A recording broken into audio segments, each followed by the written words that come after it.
Most people who are listening to this show, I think, would identify as solopreneurs or small business entrepreneurs. I want to have, they're a photographer or they're a designer and they own a design studio and they employ 3 people or hire contractors on a regular or somewhat regular basis. Or may have, a handful, let's call it less than 20 employees. And for those types of people, what do you think about raising money, borrowing money, getting investment? What lens would you encourage them to look at that through? Well, I guess it would depend on the person, but most of them need to have a vision for how it's a much larger company, right? And if the vision is we're at 7 people a day and we'll be 14 people and we'll do 3 photo shoots and we'll go to 6 photo shoots. I mean, that's not a much larger business.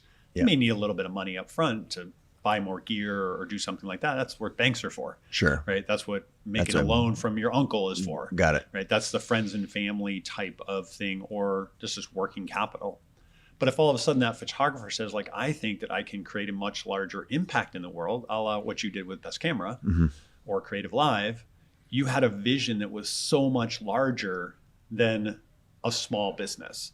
And the vision of so many more people that could be impacted by that, not by seeing someone's photograph, but by building a platform by which people could do something much larger. Yeah. I don't think most people either have that idea or want what's going to come along with it. Right? What are some of the things that come along with that? Well, you oftentimes get pulled away from the creative part. Yeah. You're like, great, you're now the CEO of X company, and you're spending all the things that CEOs end up doing, which in most part are far away from the creative process. Yeah. I mean, it's creative to build a business, and I think that is a thing in itself. But the creative part of what does the business do, I sometimes talk about this as product or progress. Product or platform or product or the platform that you're building is a company as opposed to the product. So you quickly get abstracted away from the creative part of building the thing. Yeah. And that is true. I mean, and the larger the business, the further you're often away from that because you're spending time doing lots and lots of other things. Yeah.